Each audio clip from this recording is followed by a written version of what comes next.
Drama की शुरुआत हमारी फीमेल लीड शाओ से होती है, जो अभी अचानक से एक नॉवेल के अंदर आ जाती है और वो बहुत ज़्यादा शॉक होती है कि ये वही टेरिबल नॉवेल है जिसे वो पढ़ रही थी।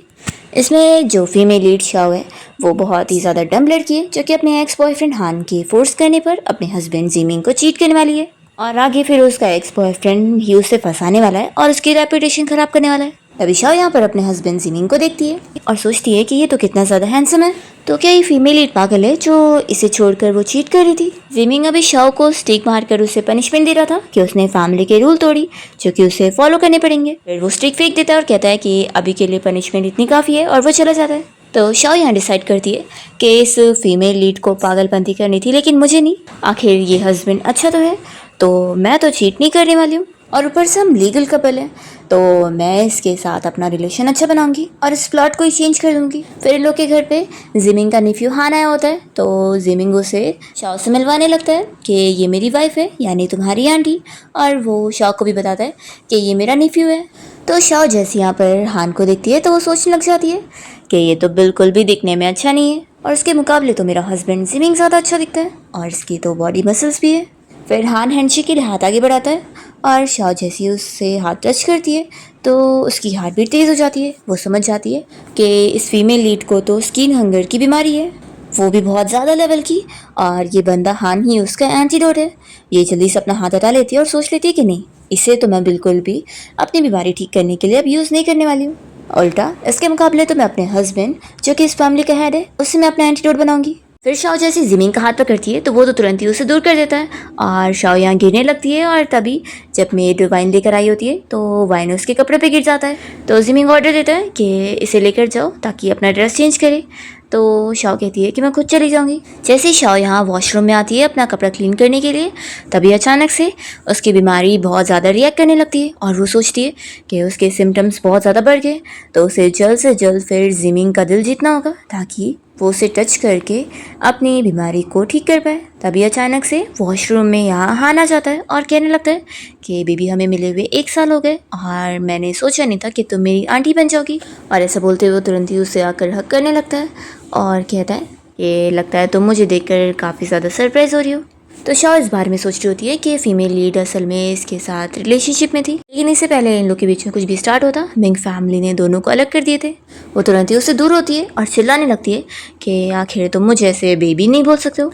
हान कह रहा है कि देखो मेरे पास एक अच्छा आइडिया है, तुम नेम के लिए मेरी आंटी बन के रह सकती हो और हम सीक्रेटली अपना रोमांस कंटिन्यू कर सकते हैं। वैसे भी मेरे बोरिंग अंकल के साथ तुम्हारी लाइफ बिल्कुल विडो वाली होगी। शाओ तुरंत ही उसे दूर कर देती है और कह देती है कि अब हमारा ब्रेकअप हो चुका है तो अच्छा रहेगा कि तुम यहाँ से निकल जाओ। वो मन में सोचती है कि फीमेल लेडी पागल थी जो इसे झेल रही थी, लेकिन मैं नहीं झेलूंगी। तभी हान पूछने लगता है कि 1 साल पहले तुम अचानक से गायब क्यों हो गई थी, आखिर तुम मुझे छोड़कर क्यों चली गई। तो शाओ से कह देती है कि इसलिए क्योंकि मैं तुमसे अब प्यार नहीं करती हूँ। वो उसे डराने लग जाती है कि अगर जिमिंग यहाँ पर आ गया ना तो तुम बचोगी नहीं। तो हान कहता है कि इस टाइम पर भी तुम उसके बारे में सोच रही हो। वो उसे किस करने की कोशिश करता है, तभी इतने में बाहर से जिमिंग की आवाज़ आती है। वो पूछ रहा होता है कि शाओ क्या तुम अंदर हो। तो वो हान को डराने लगती है कि तुम्हारे अंकल बाहर ही खड़े और तुम नहीं चाहते कि हम ऐसे पकड़े जाए, तो अच्छा रहेगा कि मुझे यहाँ से जाने दो। तो कहता है कि कोई बात नहीं, ऐसे तो और ज़्यादा एक्साइटिंग है ना, अंकल बाहर खड़े तो भी मुझे कोई डर नहीं है। तो शाओ जल्दी से चिल्लाकर आवाज़ देती है कि हस्बैंड मैं अंदर हूँ, प्लीज़ मुझे बचाओ। तो वो दरवाज़ा खोलने की कोशिश करता है पर दरवाज़ा लॉक होता है, तो वो पैर मार के तोड़ देता है और अंदर आ जाता है। तब यहाँ पर शाओ जानबूझ के फिर रोने का नाटक करने लगती है और मन में सोचती है कि इस वक्त मैं विक्टिम बनने का प्ले करूँगी तभी मैं बच पाऊँगी। तो उसे ऐसे देखकर जिमिंग तो फिर हान को चिल्लाता है कि तुम आखिर क्या कर रहे थे, इसी वक्त पनिशमेंट हॉल में जाओ और खुद अपनी सज़ा झेलो। तो फिर हान चला जाता है और शाओ जिमिंग से बताने लग जाती है कि मैंने उसे यहाँ नहीं बुलाई थी, वो खुद अचानक से आ गया था और मैंने कोई उसे सेड्यूस नहीं करी। तो जिमिंग कहता है कि तुम्हें कुछ भी एक्सप्लेन करने की ज़रूरत नहीं है, तुम अपना ड्रेस चेंज कर लो, मैं बाहर जाता हूँ। तो शाओ उसका हाथ पकड़ के रोकती है और कहती है कि मुझे यहाँ के लिए बहुत डर लग रहा है, तो क्या तुम यहीं पर रुकोगे। शाओ सोच रही होती है कि उसके साथ उसे अपना रिलेशन अच्छा करना है, तो पहले उसकी प्रोटेक्टिवनेस अपने लिए बढ़ाना होगा। तभी जिमिंग सोचता है कि उनकी बस बिजनेस मैरिज हुई थी और इसलिए वो बस यही सोच रहा होता है कि हम दोनों को अपना डिस्टेंस मेंटेन करके रखना चाहिए। वो मान जाता है कि ठीक है मैं यहीं पे खड़ा रहता हूँ, तुम अपना ड्रेस चेंज कर लो। और फिर जिमिंग तो यहाँ दूसरी तरफ फेस कर लेता है।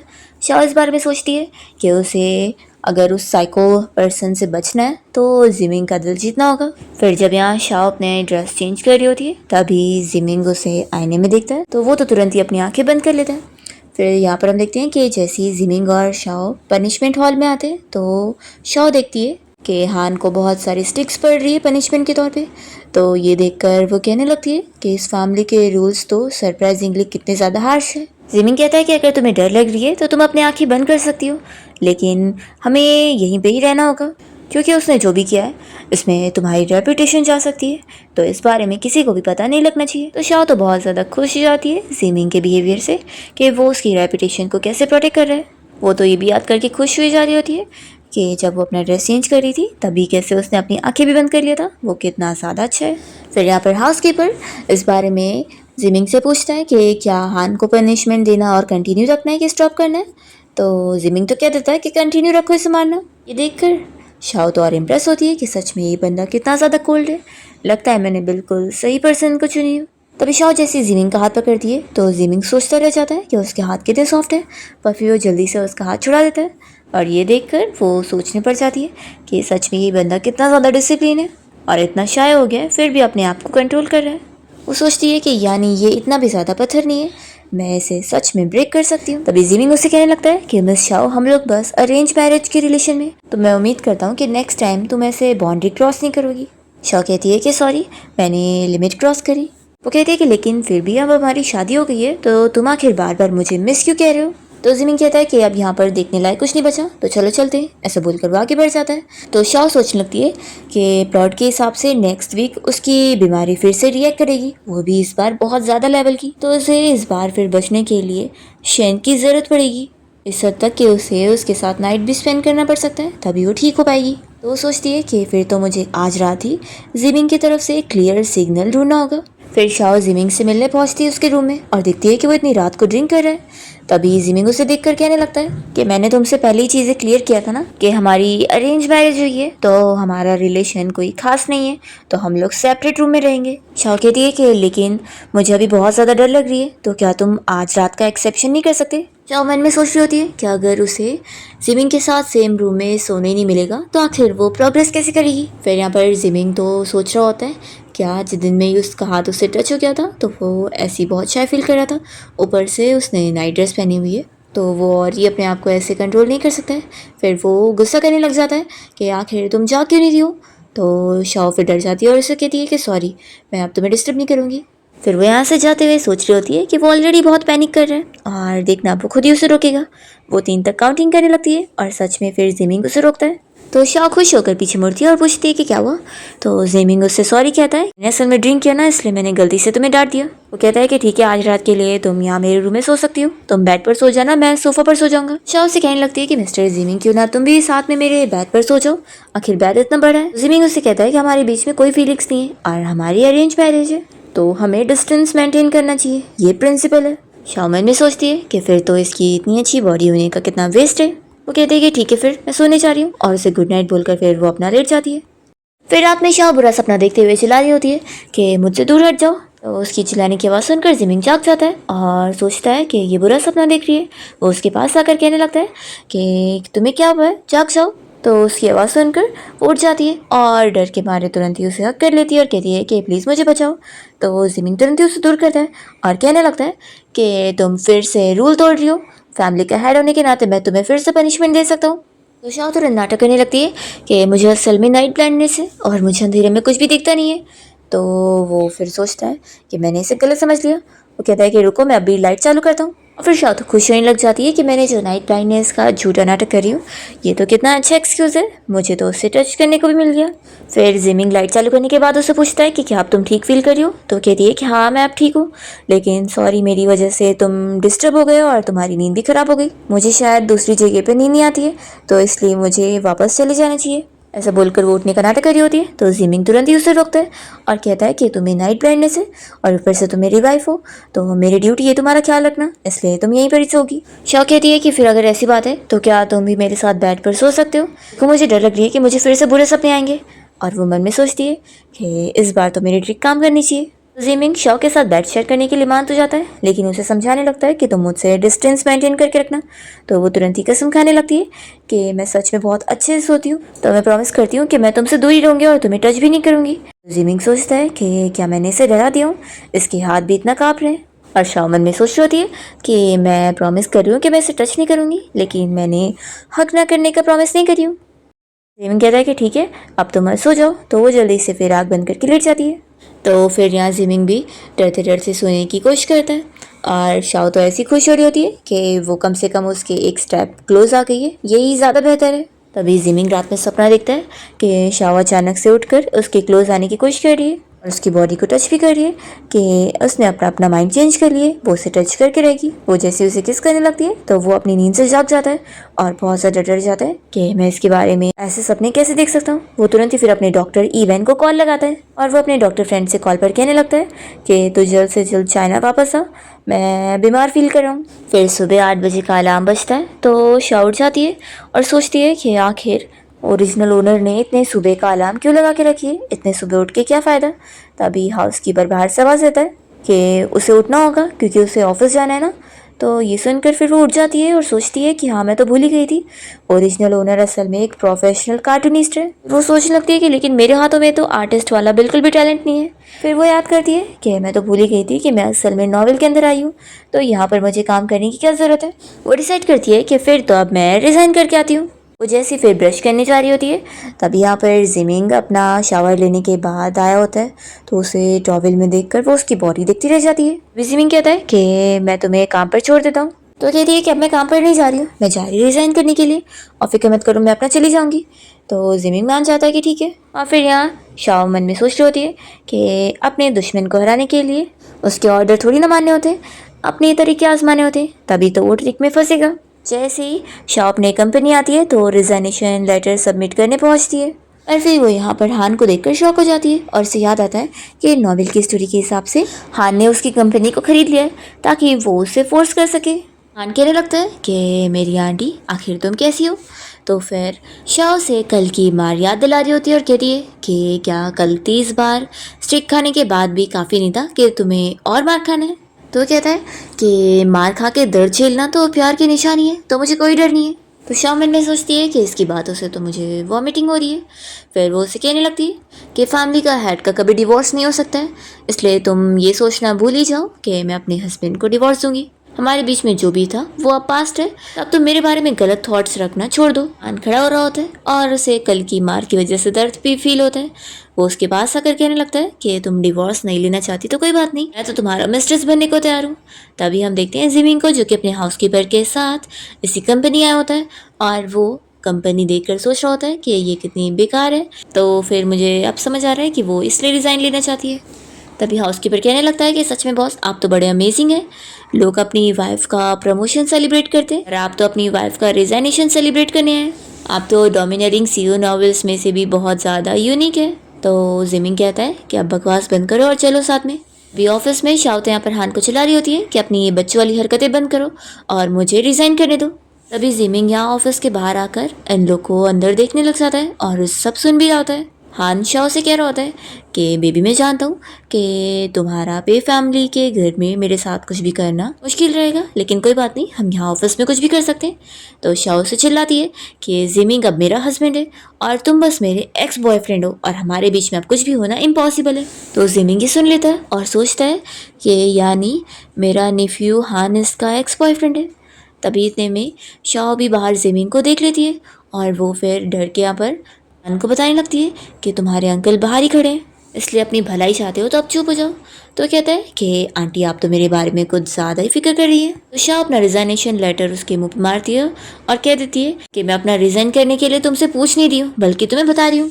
तभी जिमिंग जैसे अंदर ऑफिस में आता है तो हान कहने लगता है कि अंकल, आप बिल्कुल टाइम पर आए, मैं आपको कुछ बताना चाहता हूँ कि ये बात बिल्कुल सही है कि मेरे और आंटी के बीच में पास्ट स्टोरी रही है, तो इसी वजह से कल मैंने वैसे बिहेव किया था और मेरा कुछ और मतलब नहीं है।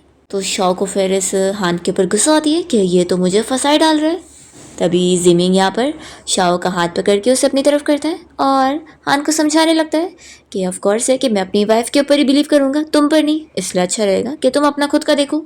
तभी शाओ सोचती है कि मैं तो अपने एक्स बॉयफ्रेंड और हस्बैंड के बीच में सैंडविच की तरह फंस गई हूँ। फिर जिमिंग यहाँ से शाओ को लेकर जाता है। जब दोनों कार से जा रहे होते हैं तो बिल्कुल चुप होते हैं।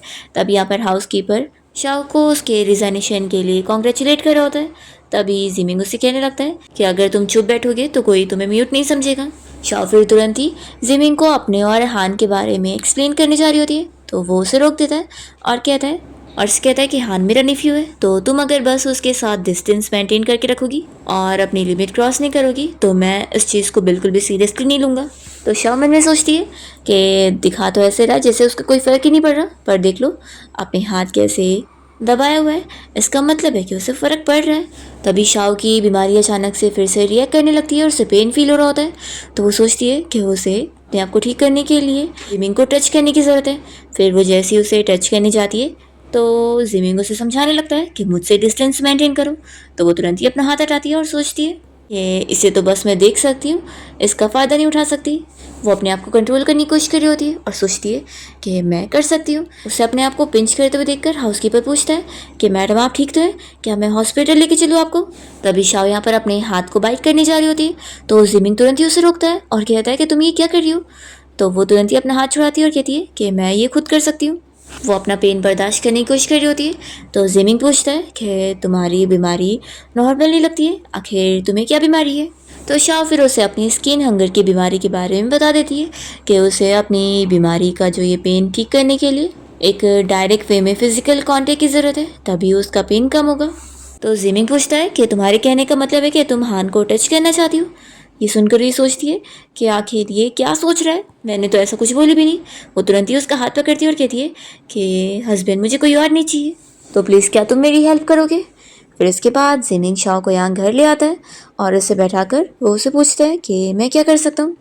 तो शाओ कहती है कि मुझे एक हक चाहिए, जिसके लिए फिर जिमिंग मान जाता है। शाओ जैसे उसे हक करती है तो वो पूछता है कि क्या आप तुम ठीक फील कर रही हो। तो वो कहती है कि नहीं। वो कहती है कि क्या तुम अपने कपड़े उतार सकते हो। तो फिर इस बात पर जिमिंग तो गुस्सा आने लग जाता है कि क्या तुम इस सब का फ़ायदा उठाकर फैमिली के रूल को तोड़ने की कोशिश कर रही हो। तो कहती है कि मैं ऐसा कुछ भी नहीं कर रही हूँ, मेरी कंडीशन को ठीक करने के लिए डायरेक्ट स्किन कांटेक्ट की ज़रूरत है। वो कहती है कि जाने दो, मैं शायद तुम्हें डिफ़िकल्ट पोजीशन में डाल रही हूँ ना ऐसा बोलकर। कोई बात नहीं, अब मैं तुमसे ऐसी रिक्वेस्ट नहीं करूँगी। और फिर उससे वापस से दर्द होने लगता है। तो जिमिंग ये देखकर जल्दी से फिर शाओ का हाथ अपने फेस को टच कराता है और उससे पूछता है कि अब तुम कैसे फील कर रही हो। तो शाओ कहती है कि काफ़ी नहीं है और फिर वो दर्द में उन्हें का नाटक कर रही होती है। तो जिमिंग फिर तुरंत ही अपना कोट और शर्ट उतार देता है और उसके हाथ को अपनी बॉडी से टच कराता है। तो यहाँ पर शाओ तो बड़ी खुश हो जाती है कि ओरिजिनल वर्ड तो कितनी पागल थी, मुझे तो ये सारे फ़ायदे मिल रहे हैं। कहता है कि क्या सच में इस बीमारी को ठीक करने के लिए ऐसे ट्रीटमेंट की ज़रूरत है। तो शाओ सोचती है कि उसे ठीक होने के लिए इससे भी आगे बढ़ना होगा। वो उसे कहने लगती है कि क्या तुम मेरी और हेल्प नहीं कर सकते, और फिर उसे किस करने जा रही होती है। तो जिमिंग तो जल्दी से यहाँ से उठकर भाग जाता है। फिर शाओ तो यहाँ खुश हो जाती है कि लगता है वो अपने आप को कंट्रोल नहीं कर पाया। वो सोचती है कि लेकिन इस तरीके से अपनी बीमारी का यूज़ करना मुझे ठीक नहीं लग रहा है। फिर इतने में हाउसकीपर के आने की आवाज़ आती है, तो शाओ तो जल्दी से अपने आप को ब्लैंकेट से कवर कर लेती है। जैसे ही हाउसकीपर यहाँ पर बेड पे शेन के कपड़े देखता है तो वो तो खुश हो जाता है कि चलो मेरे बॉस अब थोड़ी तो चेंज हो गए और उन्हें अब फाइनली अपनी वाइफ के साथ रोमांस करना तो आया।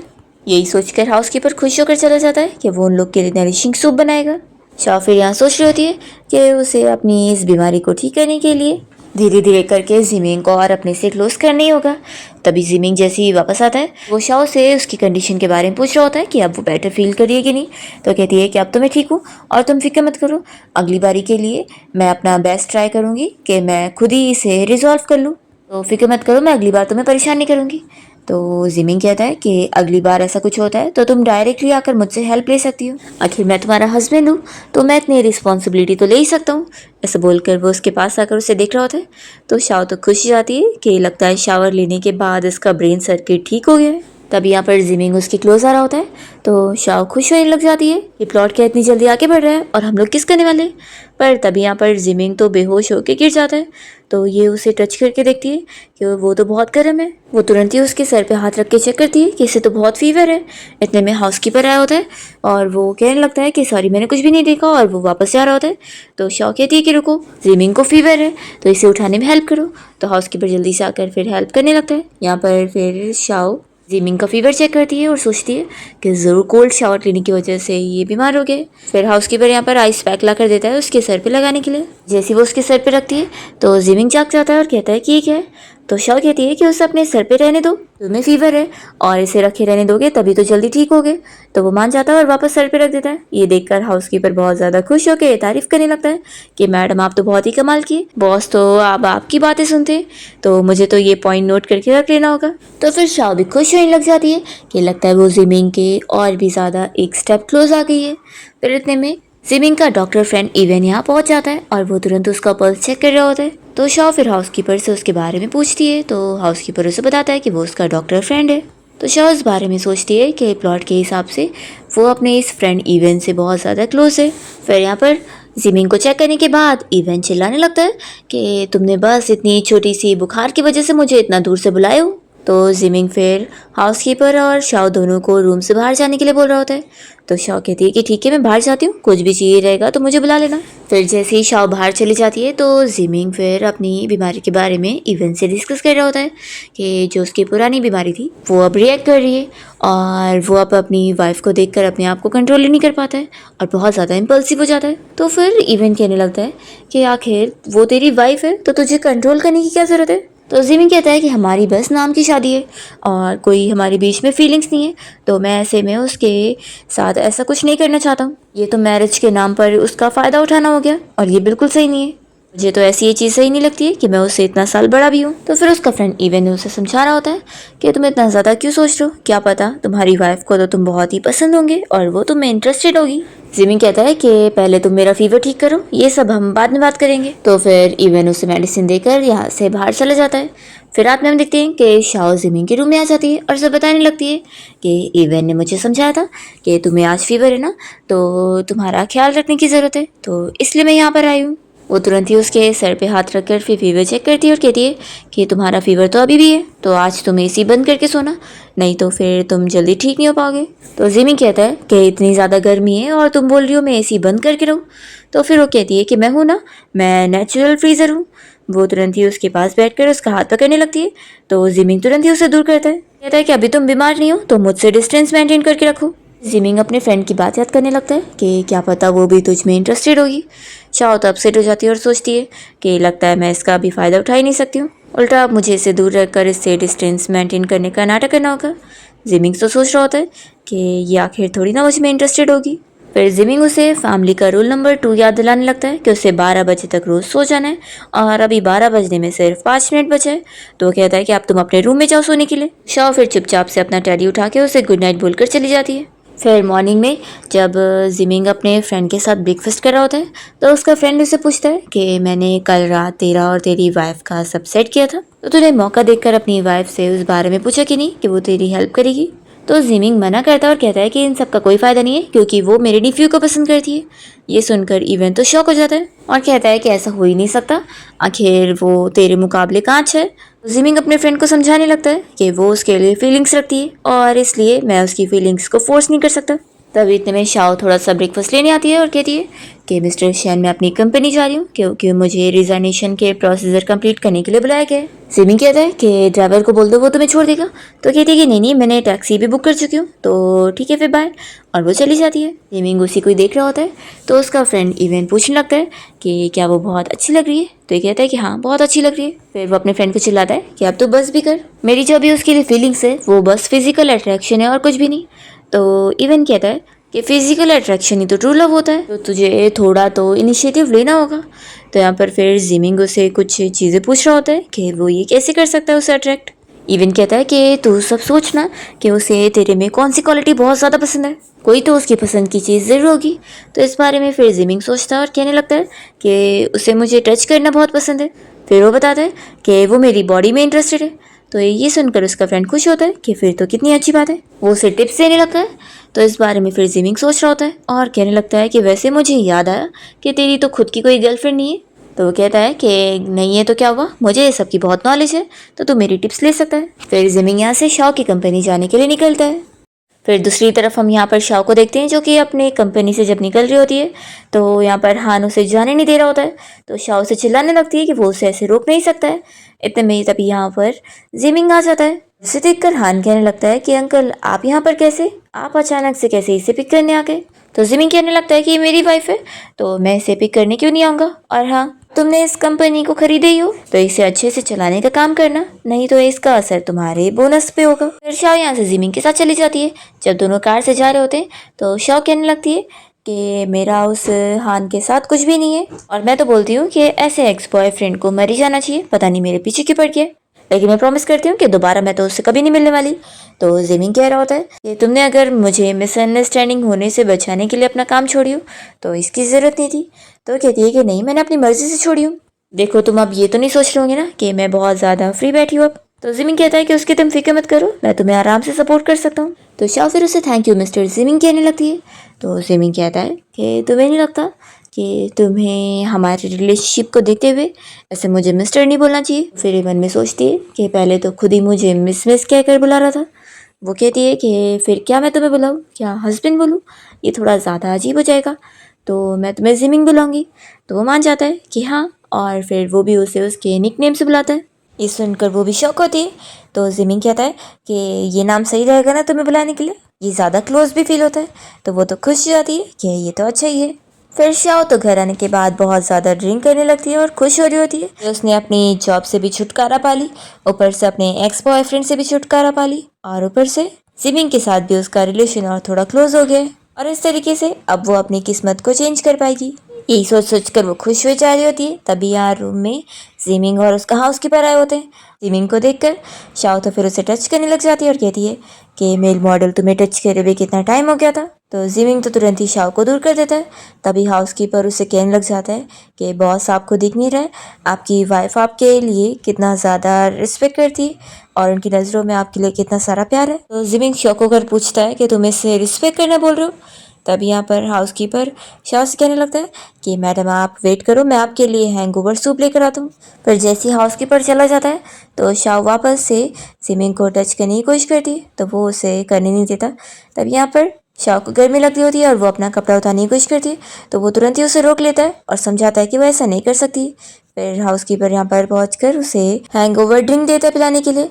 तो जल्दी से जिमिंग फिर शाओ को पिलाने लग जाता है, और इन लोग को ऐसे देखकर हाउसकीपर जल्दी से भागकर चला जाता है। मॉर्निंग में जब शाओ की नींद खुलती है तो उसका सर दर्द दे रहा होता है, और वो जैसे ही जागती है तो सामने जिमिंग को बैठा हुआ देखती है। फिर जिमिंग को जैसे उठने की उसकी आवाज़ आती है तो वो तुरंत स्टिक लेकर उसके पास बढ़ता है। शाओ तो डर जाती है और जल्दी से अपने आप को कवर करके फिर कल रात के बारे में याद करती है कि कैसे उसने ड्रंक होने के बाद जिमिंग को क्या क्या बोली थी और उसे टच करने की कोशिश करी थी। फिर वो तो एम्बैरस होने लगती है। तभी यहाँ पर जिमिंग आकर उसे फैमिली का रूल समझा रहा होता है कि जिसके हिसाब से वो ऐसे ड्रंक होकर ये सारी हरकतें नहीं कर सकती थी। उसे डांटता है कि तुम्हें समझ नहीं आता कि एक लड़की होकर तुम्हें ऐसे ड्रंक नहीं होना चाहिए।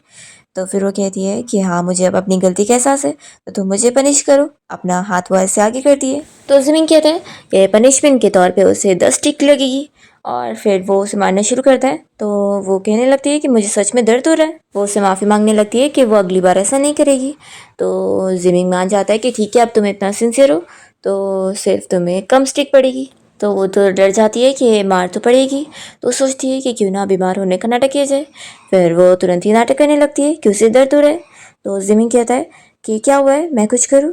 तो वो उसे रोक देती है कि रहने दो, इस बार मैं अपनी बीमारी खुद देख लूँगी। तुमने तो ऑलरेडी पिछली बार मेरी हेल्प करे थे, तो मैं बार बार तुम्हारी हेल्प कैसे ले सकती हूँ। वो मन में सोच रही होती है कि मेरी एक्टिंग तो बहुत ज़्यादा अच्छी है। फिर जिमिंग उसे टच करता है और कहता है कि क्या तुम अभी ठीक फील कर रही हो। तो शाओ तो खुश होने लग जाती है कि ऐसे ही जिमिंग उसे टच करता रहेगा तो उसकी जो बीमारी की कंडीशन है वो धीरे धीरे अपने आप ही ठीक हो जाएगी। वो जैसे उसको किस करने के लिए नज़दीक आती है तो जिमिंग उसे रोक देता है। तो शाओ अपसेट हो जाती है कि सच में कितना मुश्किल है। तभी वो उसके हाथ से अपने आप को टच करवाता है और कहने लगता है कि तुम्हारा ठीक होना सबसे ज़्यादा इंपॉर्टेंट है, इसलिए तुम मुझे टच कर सकती हो। यहाँ पर शाओ तो बहुत ज़्यादा हैप्पी हो जाती है और फिर उसकी आंखों को कवर कर देती है और कहती है कि तुम फिक्र मत करो, अब तो तुम देख ही नहीं सकते हो तो तुम्हें शर्म भी नहीं आएगी। वो उसे अपने पास ही बैठा लेती है और उसे टच करके अपना खुश हो रही होती है। शाओ फिर उसे कहने लगती है कि तुमने मेरी हेल्प करो इसलिए मैं तुम्हें रिवॉर्ड देना चाहती हूँ। वो उसे गाल पे किस करती है। तभी यहाँ पर जिमिंग उसे चिल्लाता है कि तुमने रूल तोड़ी हो, और जैसे ही वो अपनी आंखों की पट्टी हटाता है तो देखता है कि वो तो यहाँ पर है ही नहीं और वो तो बस सपना देख रहा था। वो तो ये सपना देखकर ही डर जाता है और सोचता है कि ये रियलिटी थी कि सपना। फिर इतने में उसका डॉक्टर फ्रेंड आया होता है और कहने लगता है कि आखिर तू सुबह सुबह इतनी एनर्जी में क्यों है। तो जिमिंग कहता है कि तू यहाँ पर क्या कर रहा है। तो उसका फ्रेंड बताता है कि मैं यहाँ तेरा चेकअप करने आया हूँ, वैसे ये बता कल रात का बैटल कैसा गया। तो जिमिंग बताता है कि ऐसा कुछ भी नहीं हुआ जैसा तू सोच रहा है। तो उसका फ्रेंड कहता है कि मैं अभी बस मजाक कर रहा था, ला तेरा चेकअप करता हूँ। क्या कल रात तू अच्छे से सोया। तो जिमिंग कहता है कि बिल्कुल नहीं, मुझे बिल्कुल ठीक से नींद नहीं आई।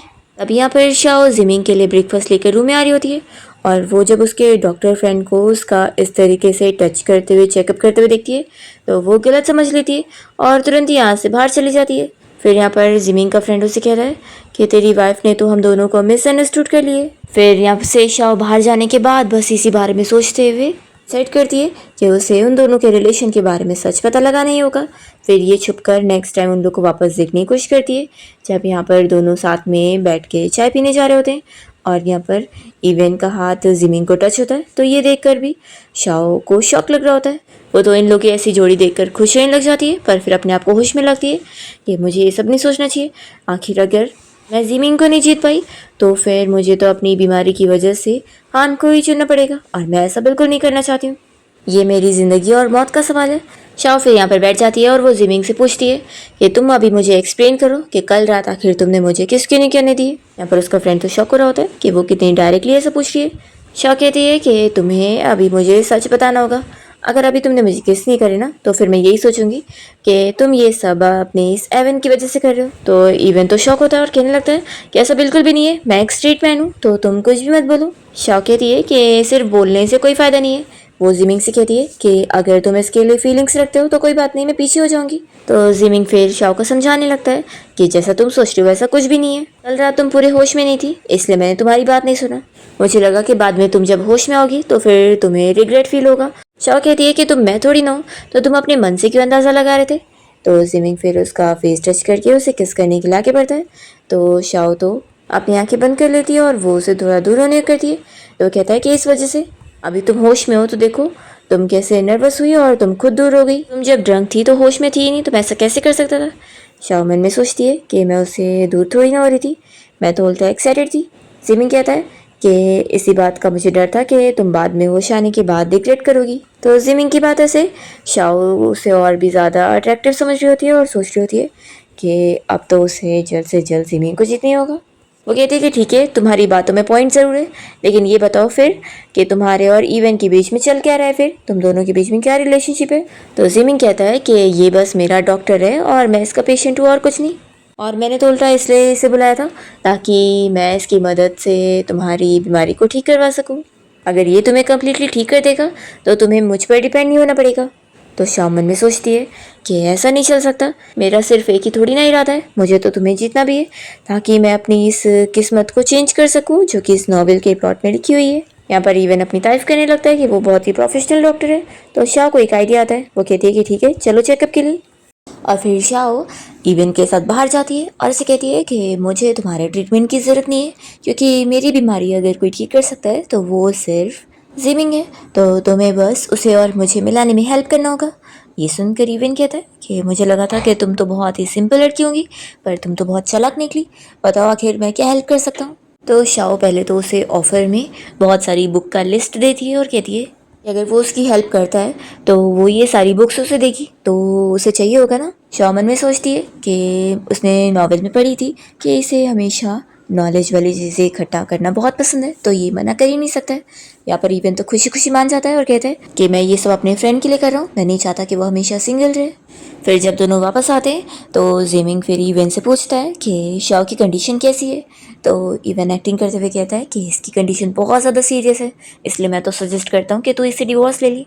शाओ कहती है कि हाँ इवन ने बिल्कुल सही कहा है, मैं तुम पर बर्डन नहीं बन सकती हूँ। तो जिमिंग तुरंत ही मना कर देता है कि नहीं, मैं फैमिली का हेड हूँ और इसलिए मैं कभी डिवोर्स नहीं ले सकता।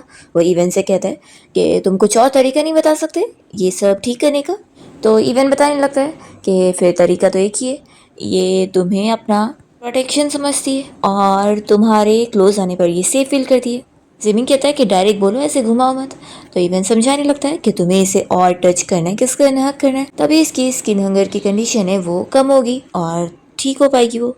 शाओ यहाँ पर एक्टिंग करते हुए कह रही है कि जाने दो, मैं जिमिंग को फोर्स नहीं करना चाहती हूँ। वैसे भी मेरी बीमारी की वजह से किसी को फोर्स करना ये अच्छी बात थोड़ी ना है। तो जिमिंग उसे कहता है कि ऐसा मत बोलो, मैं कर सकता हूँ। तो शाओ मन ही मन खुश हो रही होती है और कहती है कि नहीं, रहने दो, तुम्हें अपने आप को फोर्स करने की ज़रूरत नहीं है। तो कहता है कि मैं अपनी मर्जी से कर रहा हूँ। फिर शाओ और इवन आपस में इशारा कर रहे होते हैं कि उनका प्लान तो बन गया।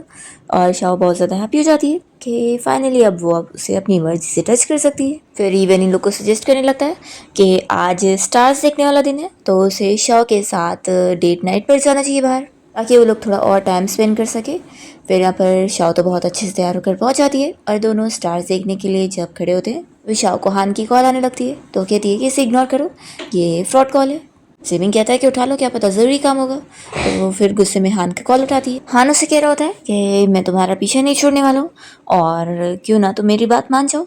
तो शाओ से बहुत ज़्यादा गुस्सा हो जाती है और चिल्लाने लगती है कि तुम्हारा पूरा दिमाग ख़राब हो चुका है, मुझसे दूर ही रहना। और फिर वो गुस्से में कॉल कट करती है। यहाँ पर फिर जिमिंग उसे समझाने लगता है कि वो तुमसे कुछ ज़्यादा ही ऑब्सेस्ड है, लेकिन तुम ऐसे उसकी वजह से गुस्सा मत हो।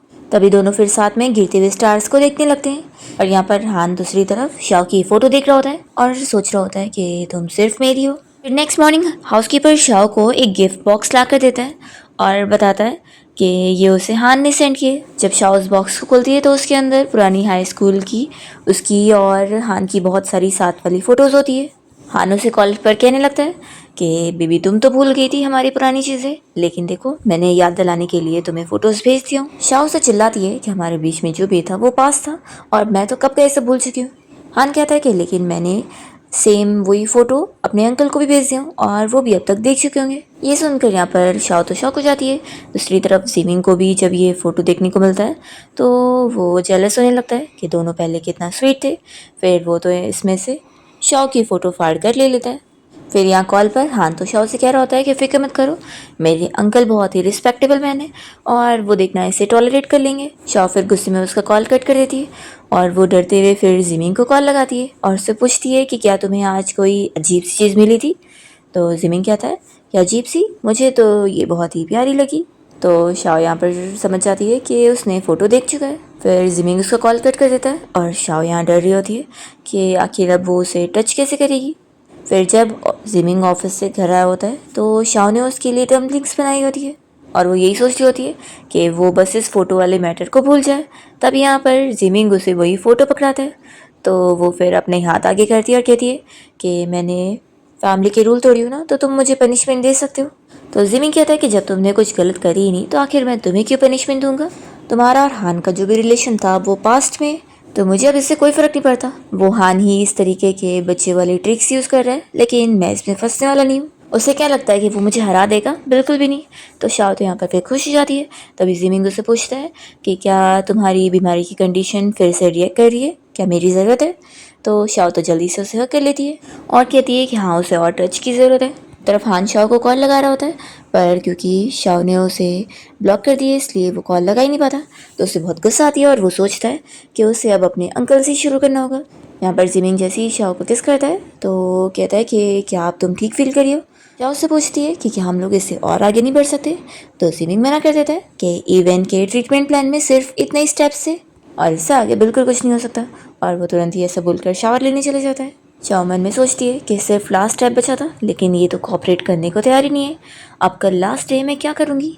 शाओ को आइडिया आता है कि उस रोमांटिक नॉवेल में मुझे कुछ ना कुछ आइडिया तो मिल ही जाएगा, से फिर मैं जिमिंग के ऊपर यूज़ कर पाऊंगी। फिर वो तुरंत ही आकर वो नॉवेल पढ़ने लगती है और उसमें फीमेल लीड के साथ जो बंदा होता है वो हान होता है। तो इससे तो गुस्सा ही आती है कि आखिर इसके साथ तो मेरी कोई स्टोरी नहीं बनेगी। वो यहाँ पर जिमिंग को कैसे वो यूज़ कर सकती है इसी बारे में चीज़ें सीख रही होती है। तभी जिमिंग शावर लेकर आता है और उसे कहता है कि तुम क्या देख रही हो, तो जल्दी से छुपा लेती है और फिर उसके साथ वो डिनर करने जाती है। रात में फिर वो नॉवेल पढ़ रही होती है, तभी अचानक से जिमिंग पिलो लेकर उसके रूम में आ जाता है। तो शाओ पूछती है कि इतनी रात हो गई है और तुम सोए नहीं। तो फिर वो कहता है कि इवेन ने जो ट्रीटमेंट प्लान बनाया था उसमें मुझे तुम्हारे साथ रोज़ सोना भी है, ताकि फिर तुम जल्दी ठीक हो। शाओ कहती है कि आज की ट्रीटमेंट उतनी काफ़ी है, तो बाकी मैं अकेले सो जाऊंगी। वो मन में सोचती है कि मुझे आखिर पूरी कॉमिक रीड करनी है और मुझे उसके लिए टाइम चाहिए। तभी तो मैं जो आज सीखूंगी वो इसके ऊपर कल ट्राई करूंगी। शाओ से याद दिलाने लगती है कि फैमिली रूल के हिसाब से हमें 12 बजे तक सो जाना है और 12 बजने में सिर्फ 1 मिनट बचा है, तो चलो गुड नाइट, अब तुम अपने रूम में जाके सो जाओ। और फिर वो भी तुरंत ही आंख बंद करके सोने का नाटक करती है। तो जिमिंग सोचता है कि अभी से मेरी ज़रूरत नहीं है और वो अपसेट होके चले जाता है। फिर शाओ के सो जाने के बाद जिमिंग यहाँ उसके रूम में आता है और सोचता है कि आखिर वो ऐसा क्या देख रही थी इसके अंदर, मैं भी देखता हूँ। और फिर वो भी उस नॉवेल को पढ़ने लग जाता है। मॉर्निंग में जब शाओ की नींद खुलती है तो वो खुश होती है कि मैं बहुत अच्छे सोई हूँ। तभी जिमिंग आता है तो वो उसे देख कर कहती है कि तुम्हारी आंखों के नीचे डार्क सर्कल्स, लगता है तुम तो पूरा रात सोए नहीं हो। तो अब मैं अपना कंपनी जा रहा हूँ मीटिंग के लिए, फिर तुम मेरा वेट करना। तो जिमिंग बताता है कि मैं भी तुम्हारी वो नॉवेल को स्टडी कर रहा था और मैंने अब बहुत सी चीज़ें सीख ली हूँ। फिर हम देखते हैं हान डिलीवरी बॉय बनकर यहाँ जिमिंग के घर पे पहुँच जाता है और सोचता है कि आज मैं अपने अंकल की तरह बनकर शाओ के पास पहुँच जाऊँगा और उसे पता भी नहीं चलेगा। फिर यहाँ पे मेड तो उसे डिलीवरी मैन समझकर उसे अंदर आने दे देती है। फिर हम देखते हैं कि शाओ यहाँ पर अच्छे से जिमिंग के लिए तैयार हो रही होती है और यहाँ पर जैसे ही हान अंदर आता है तो वो तुरंत ही अपना ड्रेसअप चेंज कर लेता है। तभी जैसे ही वो उसके रूम की तरफ बढ़ता है तो शाओ की हार्ट बीट तेज़ हो जाती है और उसकी बीमारी फिर से रिएक्ट करती है। रिहान आकर उसे पीछे टच करने लगता है तो शाओ कहती है कि जिमिंग तुम आ गए, मुझे अभी तुम्हारी ज़रूरत थी। फिर इतने में वो तो उसकी आंखों पे पट्टी बांध देता है, पर यहाँ पर शाओ को फिर भी शक हो जाता है और वो जल्दी से अपनी आँख खोल कर उसे देख लेती है और चिल्लाने लगती है कि आखिर तुम यहाँ पर क्या कर रहे हो, निकलो यहाँ से।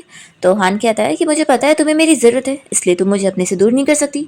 शाओ की बीमारी इतनी ज़्यादा रिएक्ट कर रही होती है कि वो उसे दूर भी नहीं भगा पा रही होती है। दूसरी तरफ हम जिमिंग को देखते हैं जो कि जब कार से जा रहा होता है तो वो अपने हाउसकीपर को शाओ को एक फ्लावर सेंड करने के लिए बोलता है। तो हाउसकीपर कहता है कि लेकिन आपने तो ऑलरेडी सेंड कर चुके हैं ना, अभी थोड़ी देर पहले ही डिलीवरी मैन देने भी गया था, मुझे मेट ने बताई थी। ये सुनते के साथ ही जिमिंग समझ जाता है कि ज़रूर कुछ गड़बड़ है। वो तुरंत ही हाउसकीपर को कार रिटर्न लेने के लिए बोलता है। शाओ यहाँ पर हान को समझाने लगती है कि देखो चुपचाप यहाँ से चले जाओ, नहीं तो जिमिंग आ गया ना तो फिर तुम बचोगे नहीं। तो अभी हान मान नहीं रहा होता है, कहने लगता है कि मेरे अंकल इस वक्त आ ही नहीं सकते। पर तभी जैसे ही जिमिंग के आने की आवाज़ आती है तो हान जल्दी से जाकर वॉशरूम में छुप जाता है। जिमिंग यहाँ पहुँचता है तो शाओ से बताने लगती है कि उसकी बीमारी फिर से रिएक्ट कर रही है। तो वह कहती है कि तुम मेरी हेल्प करो। फिर वो तुरंत ही उससे हक करता है और पूछता है कि क्या तुम ठीक फील करी हो। शाओ कहती है कि नहीं, तो फिर वो उसे किस करता है। अरहान पीछे खड़े होकर इन लोगों को ही देखकर गुस्सा हो रहा होता है। तभी यहाँ पर शाओ तो बेहोश हो जाती है। तो जिमिंग कहता है कि रुको मैं तुम्हें अभी इवन के पास लेके चलता हूँ। वो उसे उठा के लेके जाता है। तो यहाँ पर अरहान इन लोग को जाते हुए देखता है और सोचता है कि बेबी मुझे पता है कि तुम्हारे दिल में अभी भी मैं ही हूँ, तभी तो देखो तुम बेहोश होने का नाटक करी हो। दूसरी तरफ हम देखते हैं कि शाओ अभी भी बेहोश होती है, इसलिए इवन उसका नीडल ट्रीटमेंट करता है और जिमिंग को बताता है कि इस बार उसकी कंडीशन कुछ ज़्यादा ही ख़राब हो गई थी। वो जिमिंग को समझाने लगता है कि ये तुम्हारी वाइफ है, क्या तुम इसकी थोड़ी सी हेल्प नहीं कर सकते हो। फिर मैरिटल ऑब्लिगेशंस फॉलो करना कौन से रूल तोड़ना हो गया। फिर शाओ को छोड़ के यहाँ से दोनों चले जाते बाहर। जब शाओ को होश आता है तो वो सोचती है कि आखिर मैं इतने मेन मोमेंट पर क्यों बेहोश हो गई थी। ऐसे ही जिमिंग इतना मेरी हेल्प के लिए मान गया था, अब वो नेक्स्ट टाइम थोड़ी ना मानेगा। तभी जिमिंग यहाँ पहुँच जाता है और कहता है कि किसने कहा, मैं तुम्हारी हेल्प करने के लिए रेडी हूँ, मैं तुम्हारा मेडिसिन बनने को तैयार हूँ। वो अपने शर्ट के बटन खोलने लगता है और उससे पूछता है कि लेकिन क्या तुम सच में होश में हो और सीरियस हो। तो वो कहती है कि हाँ मैं सीरियस हूँ और मैं रेडी हूँ। फिर शाओ तो बहुत ही खुश हो रही होती है। फिर यहाँ पर दोनों साथ नाइट स्पेंड करते हैं। मॉर्निंग में जब शाओ की नींद खुलती है तो वो खुश हो रही होती है। इतने में हाउसकीपर उसे आवाज़ देकर बताने लगता है कि जिमिंग पनिशमेंट हॉल में अपने आप को पनिशमेंट दे रहा है, कल रात उनके बीच में हुआ उस वजह से। तो शॉ कहती है कि मैं उसकी वाइफ हूँ, तो हमारे बीच में कुछ भी होने से आखिर ये फैमिली रूल तोड़ना कैसे हो गया। तभी शाओ यहाँ भागते हुए पहुँचती है तो जिमिंग उसे अपने पास आने से मना करता है और कहता है कि मैंने रूल तोड़ा हूँ तो पनिशमेंट तो मुझे लेनी पड़ेगी। तो शाओ से चिल्लाती है कि ये कैसे रूल्स हुए, क्या ये कोई टेम्पल है क्या जो तुम मेरे साथ नाइट स्पेंड नहीं कर सकते हो, मैं तुम्हारी वाइफ हूँ। तभी यहाँ पर इवन आ जाता है और वो शाओ को बताने लगता है कि ये फैमिली रूल्स उसके डैड ने बनाए, जिसके हिसाब से वो कभी किसी से प्यार कर ही नहीं सकता है, इसलिए वो अपने आप को इस तरीके का बना के रखा है और इसी वजह से वो आज तक किसी भी लड़की पे इंटरेस्टेड भी नहीं था। तो शाओ चिल्लाने लगती है कि क्या इसके डैड हमेशा इसे बिना बच्चे के रखना चाहते थे जो उन्होंने ऐसे रूल सेट करे। तो इवन कहने लगता है कि जिमिंग की जो मॉम थी वो किसी और मैन के साथ भाग गई थी, तो इसी वजह से के डैड ट्रॉमा में थे और उन्होंने सब सेट करे रूल्स। शाओ को गुस्सा रही होती है कि सच में इस नॉवल के अंदर कितने ज़्यादा मेलोड्रामेटिक इवेंट्स हुए। फिर वो तुरंत ही जाकर जिमिंग की स्टिक रोक लेती है और कहती है कि तुम अकेले ये सब पनिशमेंट नहीं ले सकते हो, आखिर मैं तुम्हारी वाइफ हूँ तो हाफ पनिशमेंट मुझे भी मिलनी चाहिए। तो वो कहता है कि मैं फैमिली का हेड हूँ तो ये रिस्पॉन्सिबिलिटी मेरी हुई। और फिर वो अपने आप को मारने के बाद सारी पनिशमेंट झेल कर उसे कहता है कि फिक्र मत करो मैं ठीक हूँ। तो शाओ कहने लगती है कि तुमने ये सब मुझे बचाने के लिए करे थे तो आखिर गलती मेरी भी तो है। तो वह कहता है कि फैमिली रूल से ज़्यादा ज़रूरी तुम्हारी लाइफ है और रही बात रूल्स की पनिशमेंट की, तो वो मैं हैंडल कर सकता हूँ। तभी इवन कहता है कि तुम्हें ज़्यादा चोट आ गई है, मैं मेडिसिन लेकर आता हूँ। तभी जिमिंग शाओ से कह रहा होता है कि जैसे कल हान तुम्हें परेशान करने आ गया था, दोबारा वो यहाँ पर नहीं आ सकता है। शाओ कहती है कि मैंने तो तुम्हें कल के बारे में बताई भी नहीं थी, फिर भी तुम्हें सब पता है और तुम मुझे प्रोटेक्ट कर रहे थे। तो कहता है कि हाँ तुम फिक्र मत करो, मैं तुम्हें हमेशा प्रोटेक्ट करूँगा। और फिर वो तो चोट की वजह से दर्द में या उसके ऊपर गिरने लगता है। तभी इतने में हाउसकीपर आके बताता है कि बॉस आपकी ग्रैंड माँ आई हुई है। ये सुनकर जिमिंग शॉक होता है कि उसकी ग्रैंड माँ अचानक से कैसे आ गई, वो भी इतने सालों बाद। हमेशा तो वो बस अपनी प्रेयर में लगी रहती थी। तो शाओ सोचती है कि क्योंकि वो अब सारी चीज़ें चेंज कर रही है, इसलिए लगता है नॉवेल का प्लॉट चेंज हो गया है, नहीं तो स्टोरी में ऐसा कुछ था ही नहीं। फिर जिमिंग और शाओ दोनों साथ मिलकर ग्रैंडमा से मिलने पहुंचते हैं और शाओ को तो डर लग रही होती है। तभी जिमिंग उसका हाथ पकड़ के कहता है कि फिक्र मत करो, मैं हूं ना यहाँ पर। ग्रैंडमा इन दोनों को ऐसे देखकर फिर गुस्से में पूछती है कि क्या तुम दोनों ने रूम शेयर करे। वो जिमिंग से कहने लगती है कि क्या तुम अपने डैड के रूल्स भूल गए हो, कि तुम्हें इमोशनल नहीं होना है, क्या तुम अब फैमिली के रूल के खिलाफ जा रहे हो। तो फिर शाओ कहने लगती है कि ग्रैंडमा आखिर अगर ये सब नहीं करना है तो शादी क्यों हुई इसकी। तो ग्रैंडमा बताती है कि तुम्हारी और इसकी शादी सिर्फ नाम की है, तुम बस इसकी नाम की वाइफ हो, क्योंकि पे फैमिली को एक एक्सप्लेनेशन देनी थी सिर्फ इस वजह से। तो शाओ मन में सोचती है कि यानी ये लोग इस ओरिजिनल ओनर को सिर्फ डेकोरेशन की तरह यूज़ कर रहे थे, इसी वजह से उसने चीट करी। ग्रैंडमा फिर जिमिंग से कह रही होती है कि हाउसकीपर ने मुझे बताया कि तुमने पनिशमेंट हॉल में जाकर अपनी पनिशमेंट ले चुके हो। तो वो कहता है कि ग्रैंडमा अगर ये कम हो तो आप मुझे और भी पनिशमेंट दे सकती है।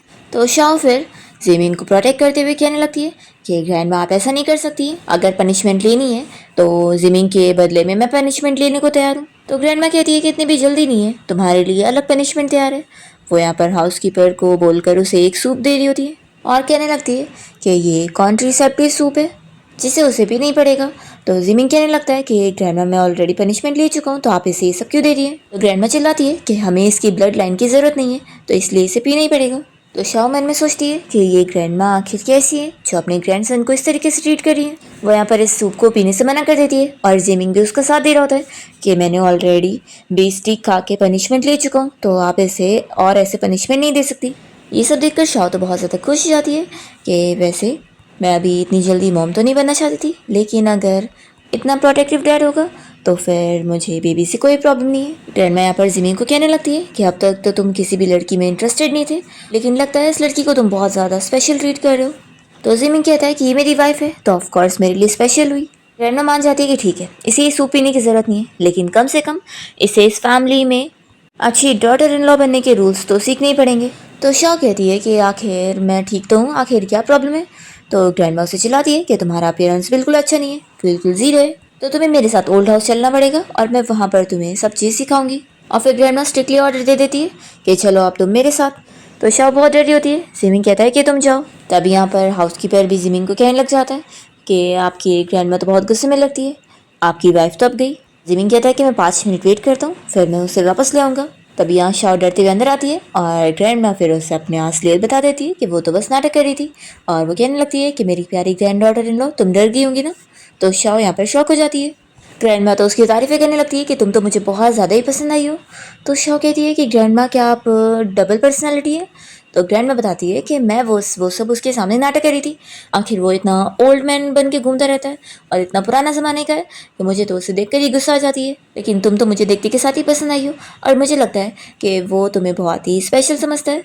ग्रैंडमा शाओ से कहने लगती है कि तुम मेरे साथ प्लान में शामिल हो जाओ, हम दोनों मिलकर उस लड़के की अकल ठिकाने पर लाएंगे ताकि वो पुराने ज़माने के सारे फैमिली रूल्स को मानना छोड़ दे और ये सब फालतूगिरी ना करे। तो शाओ कहती है कि हाँ मेरा भी यही कहना था कि आखिर कौन इस ज़माने में पुराने ज़माने के रूल्स फॉलो करता है। ग्रैंडमा बताती है कि मेरा जो बेटा था वो चीट होने के बाद ऑलरेडी पागल हो चुका था, उसने अपने बेटे को भी मॉन्क बनने के लिए फोर्स कर दिया, इस वजह से जिमिंग इस तरीके का बन गया। शाओ पूछती है कि ग्रैंडमा बताओ मुझे क्या करना होगा, मैं आपके साथ एक्टिंग में पूरा साथ दूंगी। ग्रैंडमा उसे समझाती है कि हमें जिमिंग को इस फैमिली रूल्स के खिलाफ इतना करना होगा ताकि वो इसे फॉलो करना ही छोड़ दे। और फिर दोनों यहाँ पर हाथ मिला लेते हैं प्लान में शामिल होने के लिए। और फिर शाओ पुराने ज़माने वाले ड्रेस के गेटअप में आ जाती है और जिमिंग को बड़े रिस्पेक्ट से बात करने लगती है। तो वो काफ़ी शौक होता है कि ये क्या हो गया है। वो काफ़ी उसे रिस्पेक्ट में बात करते हुए कहती है कि मिस्टर आप फिक्र ना कर रहे, मैं यहीं पर ही रहकर अच्छे से वाइफ बनने की चीज़ें सीखूंगी और मैं अच्छे से फैमिली के सारे रूल्स फॉलो करूंगी। फ्लैशबैक में दिखाते हैं कि ग्रैंडमा शाओ को समझाती है कि उसे फैमिली रूल्स को फॉलो करके इतना कंजर्वेटिव बिहेव करना है ताकि वो खुद परेशान हो जाए। ग्रैंडमा उसे समझाती है कि वो तुम्हारी इतनी केयर करता है कि वो ये सब बर्दाश्त नहीं कर पाएगा और फिर ये चीज़ सॉल्व हो जाएगी तो हमारा फैमिली रियूनियन होगा। शाओ तो अपनी फुल एक्टिंग करने के लिए बिल्कुल तैयार होती है। इसके बाद वो जिमिंग को जब मेडिसिन लगाने जाती है तो अभी भी वो फैमिली रूल्स कर रहा होता है, तो वो गुस्से में उसे मेडिसिन जोर जोर कर लगा देती है। फिर रात में जब वो अपने रूम में होती है तो जिमिंग भी यहाँ उसके रूम में सोने आया होता है, पर शाओ साफ मना कर देती है कि तुम अपने रूम में जाओ, तुम क्या रूल्स भूल गए हो, देखो टाइम भी हो गया सोने का। और वो उसे भगा के ही दम लेती है और सोचती है कि धीरे धीरे वो उसे ठीक कर ही लेगी। फिर मॉर्निंग में ब्रेकफास्ट करने के टाइम पर शाओ यहाँ बैठती भी नहीं है और वो जिमिंग से कहती है कि वो रूल्स फॉलो कर रही है, वो एक अच्छी वाइफ है इसलिए वो बाद में ही खाएगी। फिर जब वो ऑफिस जाने के लिए निकल रहा होता है तो वो काफ़ी रिस्पेक्ट में आकर उसे ग्रीट कर रही होती है, तो वो परेशान हो जाता है कि आखिर तुम पहले की तरह क्यों नहीं बन जाती, तुम पहले काफ़ी ठीक थी। पर शाओ तो अभी भी एक्टिंग मोड में होती है, तो जिमिंग तो यहाँ से चला जाता है और फिर उसके जाते ही वो और ग्रैंडमा तो साथ मिलकर यहाँ पर गेम खेल रहे होते हैं और आगे की प्लानिंग कर रहे होते हैं कि अभी तो वो लोग उससे और मजे सिखाएंगे। फिर हम देखते हैं कि जिमिंग अपने डॉक्टर फ्रेंड इवेंट से मिलने जाता है और उसे सब के बारे में बताता है। फिर जब वो ड्रंक होकर घर आया होता है तो शाओ फिर उसे डांट रही होती है, उसने फिर से रूल तोड़ दिए, तो यहाँ पर वो उसे स्टिक पकड़ाता है मारने के लिए। शाओ से स्टिक मार के थक जाती है और कहती है कि हम लोग किसी और तरीके से पनिशमेंट करते हैं। वो उसकी टाई पकड़ के खींचती है और उसे किस कर लेती है और दोनों फिर नाइट स्पेंड कर लेते हैं। मॉर्निंग में जब शाओ रूम से बाहर निकलती है तो वो सोचती है कि उसने ये सब क्या कर दी। फिर ग्रैंडमा उसके ऊपर गुस्सा नहीं करती, उल्टा कहती है कि का रिलेशन और अच्छा हो रहा है, ये बहुत अच्छी बात है। वो लोग एक नया प्लान बनाते हैं। या मॉर्निंग में जब जिमिंग की नींद खुलती है तो वो वापस से पनिशमेंट हॉल जा रहा होता है पनिशमेंट झेलने के लिए, पर शाओ ने ग्रैंडमा के साथ जो प्लान बनाई होती है वो ऑलरेडी वहाँ पर झूठा पनिशमेंट लेने का नाटक कर रही होती है। जैसे जिमिंग वहाँ पहुँचता है तो वो शाओ को हटाकर कहने लगता है कि ग्रैंडमा आप इसे नहीं मार सकती, पनिशमेंट मैं ले लूँगा, आप मुझे मारो। तो शाओ भी बैठ जाती है कि नहीं, आपको मुझे भी मारना होगा। तो जिमिंग कहता है कि मैं तुम्हें सफ़र करने नहीं दे सकता हूँ। ग्रैंडमा खुश हो रही होती है कि ऐसी वो उसकी केयर करेगा तभी तो बात बनेगी। पर यहाँ पर जिमिंग क्या रहता है कि ग्रैंडमा मैं इसे डिवोर्स ले लेता हूँ, फिर इसे मेरी हाफ पनिशमेंट लेने की ज़रूरत नहीं पड़ेगी। शाओ तो यहाँ शॉक हो जाती है कि उन लोग का प्लान उल्टा हो गया। वो जिमिंग से कहने लगती है कि इसकी ज़रूरत नहीं है, कहता है कि नहीं मैं तुम्हें अपनी फैमिली में रहकर ये सारे ट्रैप में फंसने नहीं दूंगा। तो शाओ फिर ग्रैंडमा के साथ मिलकर इस डिवोर्स से बचने के लिए कुछ और प्लान करते हैं और फिर ग्रैंडमा जिमिंग से कह देती है कि अब तुम इससे डिवोर्स ले रहे हो ना तो ये हमारे घर से निकलेगी, वो भी बिना कोई चीज़ के। शाओ भी यहाँ पर नाटक करते हुए कहती है कि हाँ मेरी गलती है, मुझ में कुछ कमी है इसलिए तुम मुझे छोड़ रहे हो ना, तो सज़ा के तौर पे मैं यहाँ से कुछ भी नहीं लेके जाऊँगी, खाली आ जाऊँगी। तो जिमिंग फिर मना करता है कि मैं उससे डिवोर्स नहीं लूँगा और वो जाकर शाओ को रोकता है। तो शाओ और ग्रैंडमा का प्लान काम कर जाता है और उसके बाद जिमिंग उसे पुराने रूल्स फॉलो करके यहाँ पर वैसे रहने के लिए मना करता है और कहता है कि जैसे वो पहले थी वैसे ही वो रह सकती है। तो इस तरीके से शाओ और ग्रैंडमा मिलकर उसे पूरी तरीके से ठीक कर रहे होते हैं और अब वो फैमिली रूल्स को भूल रहा होता है कि उसे फॉलो करने की ज़रूरत नहीं है। दोनों की लाइफ अच्छी हो ही रही होती है, पर तभी हान शाओ की जैसी एक और लड़की को लेकर आ जाता है ताकि वो इन लोग को अलग कर सके। पर यहाँ पर जिमिंग को समझ आ जाता है कि वो कोई और ही लड़की है और वो प्लान में फंसता नहीं है। इस तरीके से हान का प्लान तो फेल हो जाता है और शाओ तो इतनी खुश होती है कि वो तो इस प्लॉट को चेंज करने में कामयाब हो गई है। फाइनली फिर जिमिंग अपनी ग्रैंडमा के सामने शाओ को प्रपोज करता है और वो कहने लगता है कि मैं सच में तुम्हारे लिए बहुत ही सिंसियर हूँ और अब मैं कोई फैमिली का हेड नहीं हूँ, मैं बस तुम्हारा हस्बैंड बन के रहना चाहता हूँ। फिर ग्रैंडमा तो इन लोग के लिए बहुत ज़्यादा हैप्पी हो जाती है। शाओ जिमिंग को हाँ बोलती है तो वो उससे प्रॉमिस करता है कि मैं अपनी पूरी लाइफ तुम्हारे लिए डेडिकेट कर दूंगा और मैं प्रॉमिस करता हूँ। और फिर दोनों हक करते हैं तो ग्रैंडमा और हाउस कीपर भी बहुत ज़्यादा खुश हो रहे होते हैं। इसी के साथ इस ड्रामा की हैप्पी एंडिंग हो जाती है।